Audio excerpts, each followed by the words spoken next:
Hello and welcome to Lyra Nara. In this video we're going to talk about bone diseases such as osteoporosis, arthrosis, rheumatism, gout, etc. And we're gonna explore the real causes of those bone diseases, including one that is very little talked about, and that is what kidney health has to do with those bone diseases. But before we do all that, I would just like to remind you that Christmas is fast approaching, and for that occasion we have some amazing deals at Lyra Nara. Link in the description box below. Take advantage. And also, if you enjoy this kind of content where we talk about holistic health, please support our channel by liking, sharing and subscribing, and also hit the notifications button so you don't miss out on the weekly holistic health content that appears on this channel. So, without further ado then, let's talk about bone diseases and the connection between them and the kidneys. And we're going to start with osteoporosis, which is a decrease in bone mass and it's also known as brittle bones.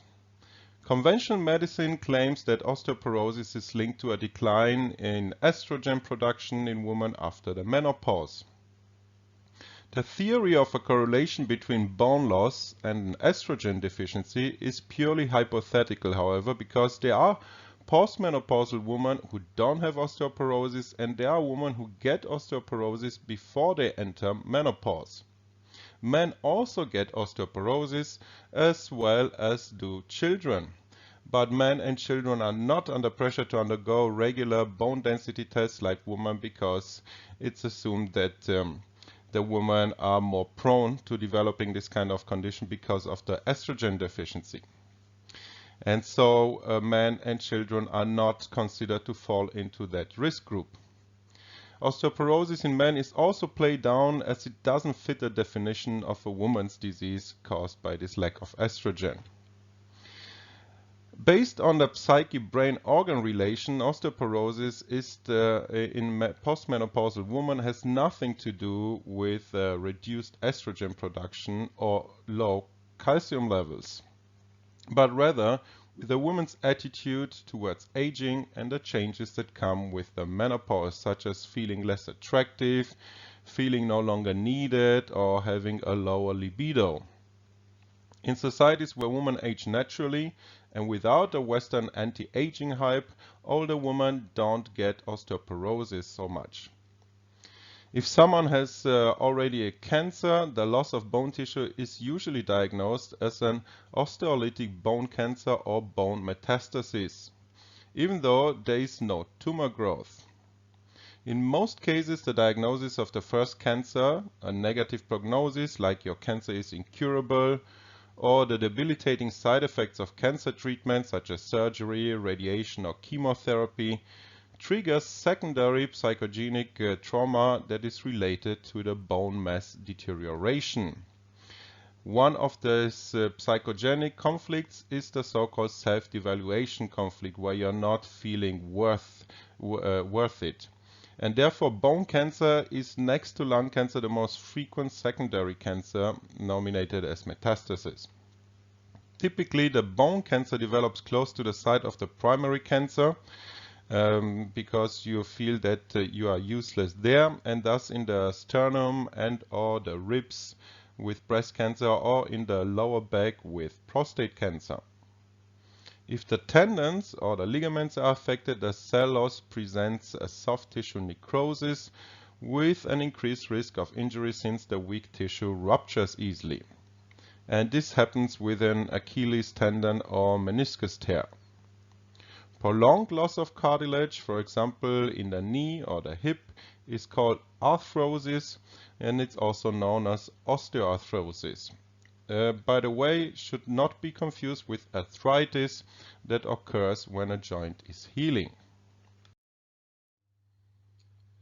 Our skeletal system includes all bones and joints, and the ligaments, tendons, the cartilages and the connective tissue connect and stabilize the bones. Together with the skeletal muscles, the bones and the joints allow controlled physical movements and a correct posture of the body. They also provide protection for many of the body's internal organs. The bone tissue stores several minerals, specifically calcium and phosphorus, that keep the bones strong.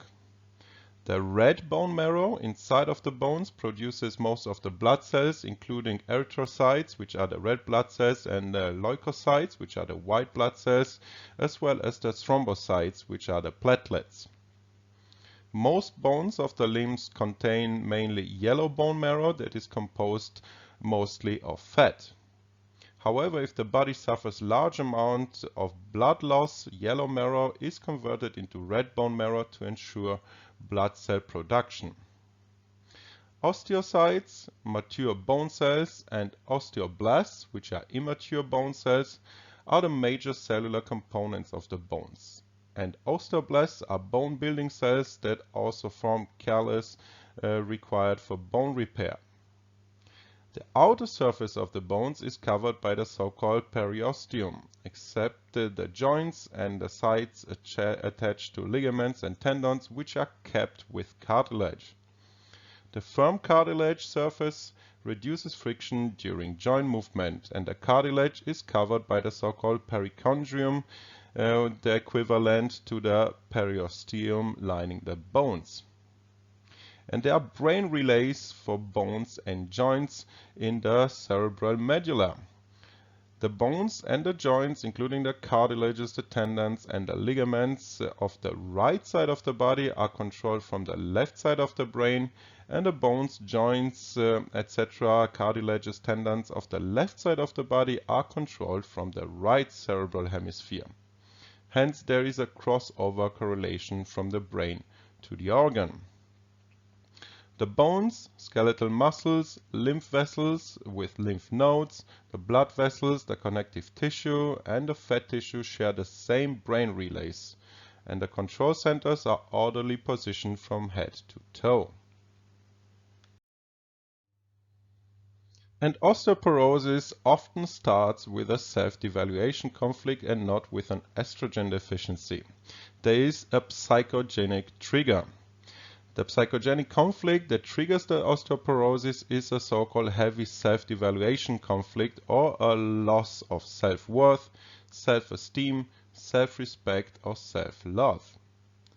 The cartilages, the tendons, and ligaments correlate to a lighter self-devaluation conflict, and during the conflict active phase, the affected bones decalcify, also known as osteolysis, creating gaps and little holes in the bones. The body's biological intention is to create stronger bones during the healing phase to compensate and neutralize your self-devaluation conflict and make you stronger. Self-devaluation is a result of a comparison with somebody else or even with yourself at a younger age. An important role is also played by your family's attitude, by social media, and your personal sensitivity to what others say about you. Self-devaluation starts with an osteolysis, and the location of the osteolysis is determined by the exact type of the self-devaluation and by the intensity of this conflict. The decalcification of the bone increases the serum calcium levels. You can compare it here with hypercalcemia related to the parathyroid glands. And the loss of bone marrow that occurs together with the bone osteolysis alters the blood parameters, creating anemia and leukemia. A generalized self-devaluation conflict concerns the whole person.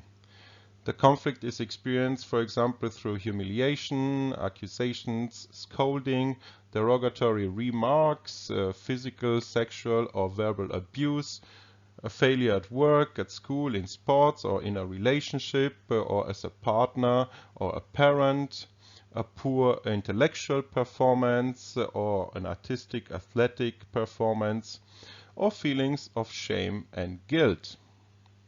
Also, the loss of status, the loss of a workplace, retirement, illness or injuries, where you feel that you're out of commission, but also aging, where you feel that you're not as good as you used to be, or you're getting old and useless. The loss of a person who made one feel appreciated and needed, these are all triggers for this self-devaluation conflict, the generalized one. And the way we perceive ourselves or speak to ourselves, like for example when you tell yourself that you are a failure or you will never succeed, this creates mental predispositions for generalized self-devaluation conflicts. And children, as well as the elderly, are more vulnerable to suffer this type of conflict. Then we also have a localized self-devaluation conflict that relates to a specific part of your body. A poor artistic or athletic performance, for example, corresponds to the hands or the legs. A self-devaluation conflict brought on by cancer, for example colon cancer, prostate or breast cancer, or a negative prognosis where the doctor tells you won't be able to walk anymore or again, or the removal of an organ, for example through a mastectomy, or continuous localized pain correlates then to the nearest bone or the joint in this type of localized self-devaluation conflict. We also have localized osteoporosis in the upper body, for example in the skull and the cervical spine. This is related to an intellectual self-devaluation conflict.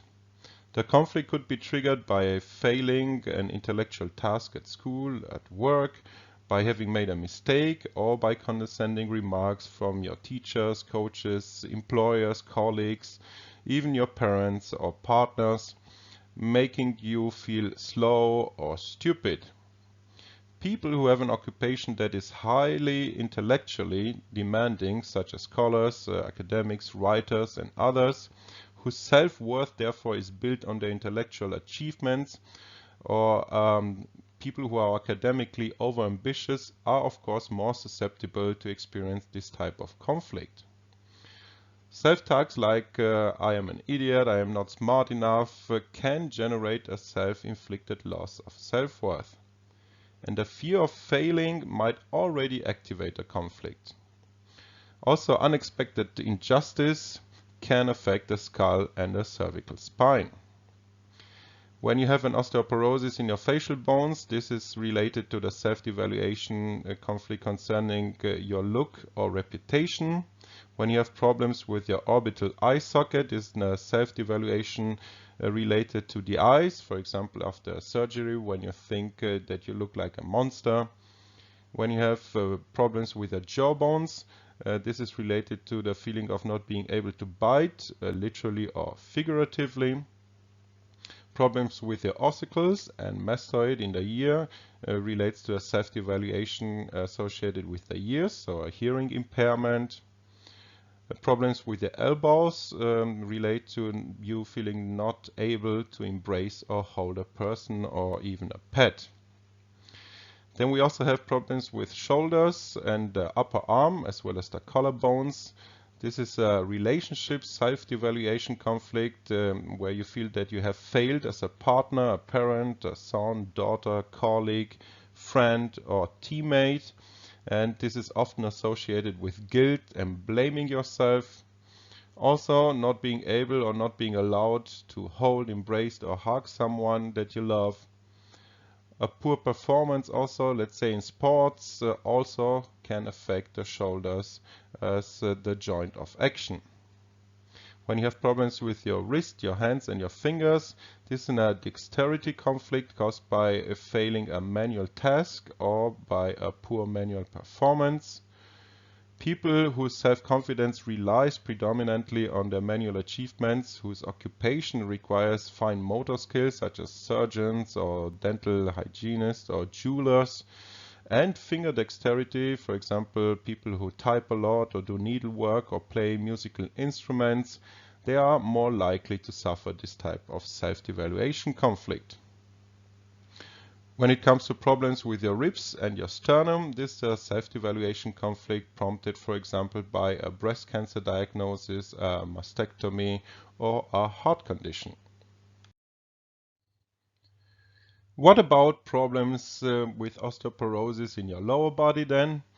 Well, problems in your thoracic and lumbar spine, they stem from a central self-devaluation conflict that shatters the core of oneself, humiliation, frustration, insults and offenses. The lower back is also associated with feeling unsupported, not backed up by your family, your partner, your friend, your teacher, your colleague or your employer. Also, a cancer diagnosis related to the area of the thorax, for example lung cancer, or the lumbar spine, for example prostate cancer, kidney cancer or colon cancer, as well as constant pain such as abdominal pain and menstrual pain affect the closest vertebrae. Then we have osteoporosis in the pelvis and the pubic bone. Those stem from a sexual self-evaluation conflict that can come from sexual abuse, erectile dysfunction, not performing as expected, finding out that a partner has an affair, sexual rejection, feeling devalued below the waist, not getting pregnant, miscarriages, hysterectomy, prostate cancer diagnosis, prostate surgery, or urinary incontinence. Those could all provoke this type of conflict and osteoporosis in a pelvis and pubic bone therefore. Then we have the tailbone and the sacrum osteoporosis. This comes from a self-evaluation associated with your buttock, turgor sex perceived as humiliating, pain during intercourse, or local symptoms such as hemorrhoids, chronic diarrhea and vaginal dryness can all cause this type of a conflict. Then we have problems with the ischial bone. That comes from an inability to possess something. So we figuratively sit on what belongs to us in order to secure it, and being unable to sit something out, not being able or allowed to sit on one's place, for example the desk, the car, the bike, motorcycle or horse, something that you like. This can cause this type of conflict, and the conflict could also relate to a person we want to possess. Problems with the hips and the femoral neck stem from you not being able to endure a situation because of unexpected or continuous demands, where you feel like this is too much to carry, I cannot manage, I cannot get through this. And hips osteoporosis means also that you are not able to change direction or make new choices or cope with new situations. When it comes to femur osteoporosis, this is linked to a physical performance conflict. Problems in your knees and lower legs, they stem from a physical performance conflict. For example, difficulties walking or climbing stairs, not being able to keep up, poor performance in sports, where for example you have lost a game or you are being put on the reserve bench, also humiliating remarks by an instructor, or also not performing up to your own standards or the expectations of your parents, your spouses or your coach. Also feeling less mobile during pregnancy or because you have gained weight. Knee osteoporosis may also be due to not being able to move forward or to progress. When it comes to feet, ankles, heels and toes, this stems from a conflict where you feel that you are not able to walk, run, jump, dance or balance. Also the feeling of not being able to kick someone away in defense. And the underside of the heel is linked to not being able to crush a person or a situation. And of course, as with all psychological conflicts, there is a conflict active phase and then there is the healing phase. In the healing phase of osteoporosis, the bone is reconstructed with callus produced by bone building osteoblasts. The soft new bone substance eventually hardens into a hard callus. And in standard medical practice, the soft callus is often mistaken for pus and subsequently removed, with the effect that the holes in the bone, the osteolysis, remain. When the healing of a joint is prolonged because of continuous conflict relapses, bone spurs, also known as osteophytes, form along the edges of the bone, restricting the range of motion of the affected joint. If available, bacteria also assist the reconstruction of the bone. For example, Staphylococcus bacteria are specialized in restoring bone tissue. And therefore surgeons who operate on fractures commonly find a staph infection in the area, not realizing that these bacteria are vital for bone healing. If the helpful bacteria are not present at the time because they were eradicated through antibiotics, healing still occurs, but not at the biological optimum. If a fracture was accompanied by a self-devaluation conflict, typical for athletes, this kind of situation, this generates bone osteolysis at the fractured site. It's also termed pseudex atrophy. The same might happen after orthopedic surgery associated with the self-devaluation, where you feel not able to do physical work or sports. And as a result of the decalcification, the fracture cannot heal properly. It is therefore of utmost importance not to perform an exploratory puncture in order to prevent the development of an osteosarcoma.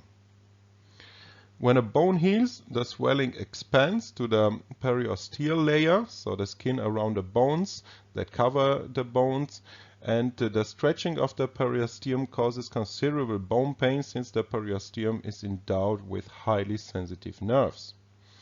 The pain is like a rheumatic pain that involves the upper layer of the periosteum and occurs in the conflict-active phase of a severe separation conflict.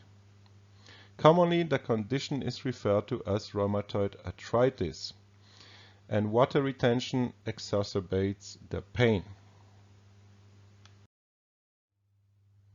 When the periosteum lifts from the bone due to the swelling, the bone loses its support and can break easily. Unless the bone osteolysis is severe during the conflict-active phase, there is no real risk of fracture since the periosteum still covers the bone tightly. Bone pain is actually a necessary part of the healing because it forces the person to rest in order to prevent a spontaneous fracture, for example, of the femoral neck. If the spine is involved, we strongly advise therefore that the patient stays in bed in order not to put undue stress on the spine and possibly break a vertebra, which can result in paraplegia. The pain associated with the healing bone can take several months, actually even longer with conflict relapses. And the better a person is prepared for the pain, the easier it will be to endure the temporary discomfort.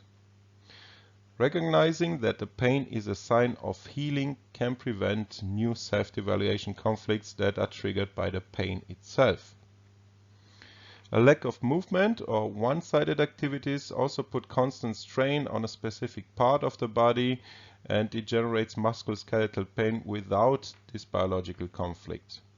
However, even though the problems are unrelated to a biological conflict, the pain can prompt a self-devaluation conflict, where, for example, you feel like, oh, my back is finished, and this can result again in a chronic condition. And the same holds true for injuries and physical traumas. When the skull bone, for example, in an intellectual self-devaluation conflict is healing, a big swelling might press onto the dura mater, which is the outer meninges, and this can result in meningitis. With the water kidney syndrome, i.e. with water retention as a result of an active abandonment and existence conflict, the swelling can become quite large. And the condition also causes severe headaches.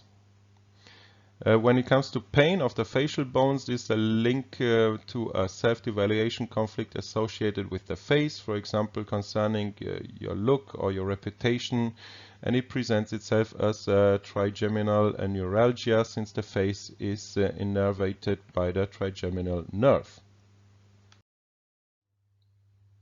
Let's also talk about arthritis and gout. Arthritis is a healing process of a joint accompanied by an inflammation. What is wrongly termed acute joint rheumatism is the condition when the fluid in the edema, usually in big joints such as the knee or the shoulder, pushes through the cartilage into the joint, causing a transudative effusion. And this is usually the case when water retention takes place, for example, when you have kidney syndrome. Conflict relapses also can increase the swelling. As a result, the joint becomes red, hot, and swollen. And if such a swollen joint is punctured for exploratory purposes, this can create a large osteosarcoma. Swelling outside of the periosteum also occurs when the fluid of the bone edema leaks through the membrane of the periosteum. And if this happens in the groin or in the area of the top of the femur, the swelling is often misdiagnosed as a thrombosis. When it comes to chronic arthritis, this is a sign that the healing process cannot be completed because of constant conflict relapses. With arthritis, a person is quickly in a vicious cycle since the arthritic pain and the restriction of movements often causes additional self-devaluation conflicts at the same location. And so sooner or later this freezes a joint, for example the shoulder or a knee. Polyarthritis affecting different joints reveals that the person had suffered a self-devaluation conflict as a whole, so went through a generalized self-devaluation conflict, and a continuous alteration between decalcification in the conflict active phase and recalcification in the healing phase eventually deforms the joints. Continuous conflict relapses worsen the deformation because of the buildup of more and more bone tissue, so the hardened callus at the site. And with water retention due to the syndrome involving the kidney collecting tubules, arthritis becomes gout. The elevated uric acid levels give rise to the belief that a vegetarian or low purine diet would alleviate the pain. It is rather the underlying abandonment and existence conflict, however, that must be addressed. Gout in the joint at the base of the big toe is also commonly associated with excess alcohol consumption, although not every heavy drinker has gout. If, however, the intoxicated condition triggers a conflict of not being able to walk or not being able to balance, the development of gout is pre-programmed. Now that we have explored the connection between the conflict, the psychogenic conflicts, and bone diseases, let's also talk about the bone-kidney axis. So what do the kidneys have to do with the bone diseases? Well, traditional Chinese medicine has pointed out the intrinsic connection between the natural progression of human life in terms of growth, development, reproduction, aging, and changes in bone conditions, because they are all, according to TCM, controlled by the so-called kidney essence or the kidney jing. And in short, we can say, therefore, and TCM says that the kidneys govern the bones. Kidney essence generates kidney qi, which turns into kidney yin and kidney yang. Kidney yang promotes and drives growth, and kidney yin moistens and nourishes organs and tissues. They are interdependent and in an ever-changing yet instantly balanced state. A deficiency of kidney essence or disturbance in the yin-yang balance can influence the progression of chronic diseases and can accelerate the aging process. On the other hand, kidney essence is critical also to skeletal development. Kidney essence in its abundance can nourish bone marrow and strengthen bone structure. Kidney essence deficiency can contribute therefore to late closing of the fontanelle and osteomalacia in children and osteoporosis and increased fracture risk in the elderly. Based on this theory, generations of TCM doctors have emphasized tonifying therefore the kidney essence for the treatment of various bone disorders and have also used this strategy to slow down the aging process. And this approach has consistently proven to be effective in clinical practice.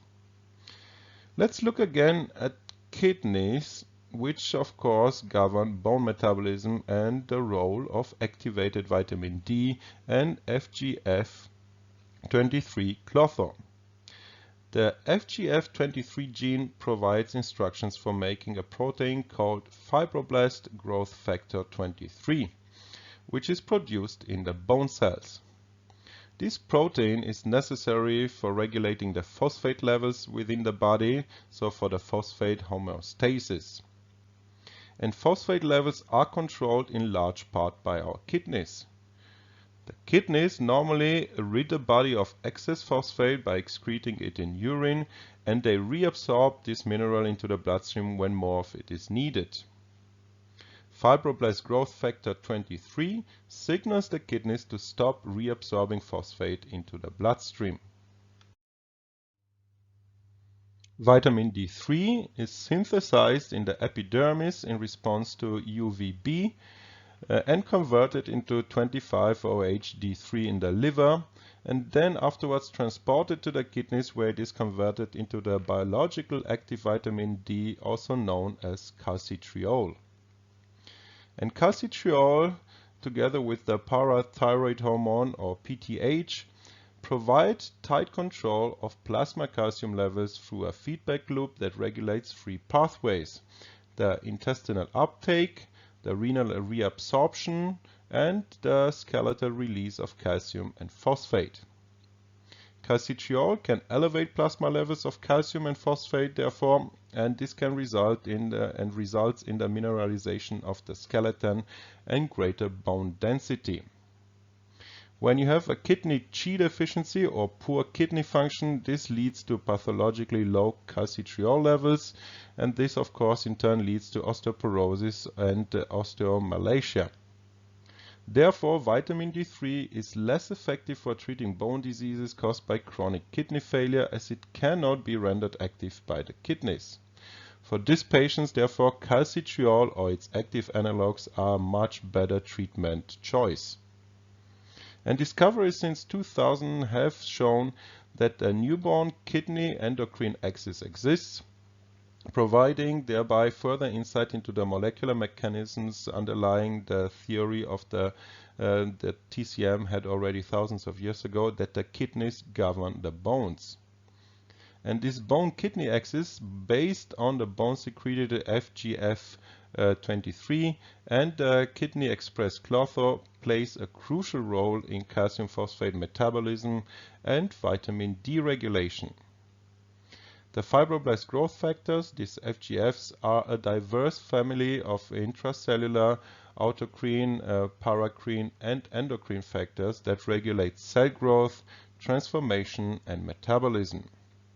And one of these FGF's cofactors is clotho, which is an anti-aging protein discovered in 1997. Clotho is a transmembrane protein and cofactor for FGF23 and is important in calcium phosphate homeostasis. Clotho is predominantly expressed in the kidneys, the choroid plexus of the brain, and the parathyroid gland. Clotho, expressed in the distal convoluted tubules of the kidneys, binds to FGF receptor 1C, which converts FGFR1C to an FGF23 specific receptor. And the kidneys therefore become a target organ for FGF23 secreted by the bones. The binding of FGF23 to clotho and FGFR1C has two major physiological effects. First, renal absorption of phosphate is inhibited, increasing phosphate excretion and decreasing thereby serum phosphate levels. And second, FGF23 downregulates calcitriol production in the kidneys, while calcitriol upregulates the skeletal expression of FGF23.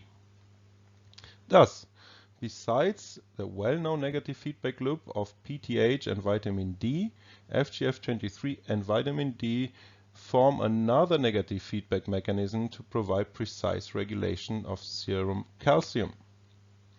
In brief, FGF23 reduces vitamin D levels by regulating enzymatic conversion of 25-OH-D3 to calcitriol, the biological active calcitriol, and the biological inactive 24,25-OH2D3 type of vitamin D3. And together, FGF23, clotho, vitamin D, and PTH play key roles in maintaining calcium phosphate homeostasis.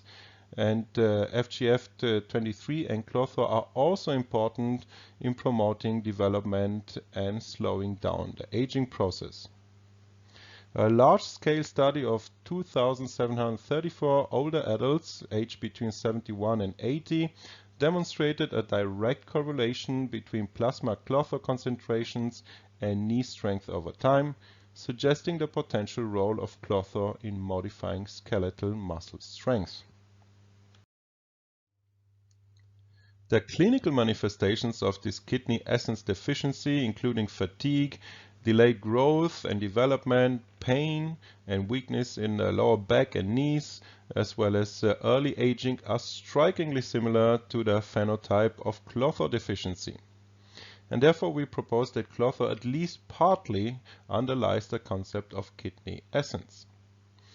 According to this theory, kidney essence is transformed into kidney Qi, which at the molecular level corresponds to clotho being transformed by FGFR1C into a high affinity FGF23 receptor, which binds to FGF23 to fulfill a function in regulating the calcium phosphate metabolism. In other words, the process of kidneys govern the bones is in part accomplished by kidney-expressed clotho and bone-derived FGF23. Kidney Qi further generates kidney yang and kidney yin, as we said, and 1,25-OH2D3 resembles the function of kidney yang in promoting growth and bone strength, while biologically inactive 24-25-OH2D3 resembles the kidney yin in its role of limiting the production of calcitriol. Chinese medicine, in a simplified way, considers the intricate regulation of calcium phosphate homeostasis as part of the yin-yang balance regulated by the kidney essence. And clotho is also present as a soluble form. There are convincing studies that demonstrate that the main source of soluble clotho are the kidneys. And although clotho can also be produced by the parathyroid gland, a surgical removal of the parathyroid gland in humans with chronic kidney failure had no significant effect on their soluble clotho levels. As soluble clotho is easily detectable and a decrease in its level has shown significant correlations in early phases of cardiovascular and kidney diseases, it has gained attention as a potential early diagnostic marker for these diseases. And based on TCM theories, since the kidneys govern the bones, we can deduce that any chronic condition with kidney essence deficiency will likely lead to bone disorders. Indeed, recent scientific studies have provided convincing evidence to support this notion. Chronic kidney disease and diabetes mellitus are just two examples that demonstrate a relationship between the kidney essence deficiency and abnormal bone metabolism. Alright, let's sum it all up and see what we've learned in this video.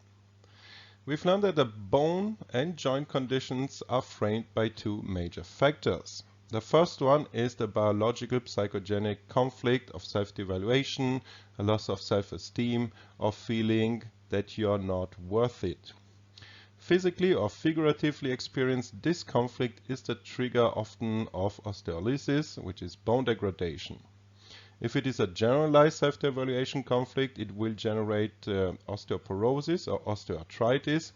If it is a localized self-devaluation conflict, it will manifest at the level of that body part. So it will affect only your knees, for example, or your hips or your shoulder. And the body's intention, as we've learned, is to make you stronger, actually, to better perform. And this is possible after the healing phase when the stronger bones and joints are being created. And we've also seen that the bones and joints, the muscles, the tendons, and the ligaments are all controlled from the cerebral medulla. The second important factor and physiologically important is, as we have seen, the kidney's health and performance, or the kidney-bone axis, because the kidneys govern the bone metabolism through the activated vitamin D. which is only created in the kidneys, but also the FGF23 and clotho. Kidney essence is transformed into kidney Qi, which at the molecular level corresponds to clotho being transformed by FGFR1C into a high affinity FGF23 receptor, which binds to FGF23 to fulfill the function of regulating the calcium phosphate metabolism. And since the kidneys govern the bones, we can deduce that any chronic condition with kidney deficiency will likely lead to bone disorders. Indeed, recent scientific studies have provided convincing evidence to support this notion. And chronic kidney disease and diabetes mellitus, as we have seen, are just two examples that demonstrate a relationship between kidney essence deficiency and abnormal bone metabolism.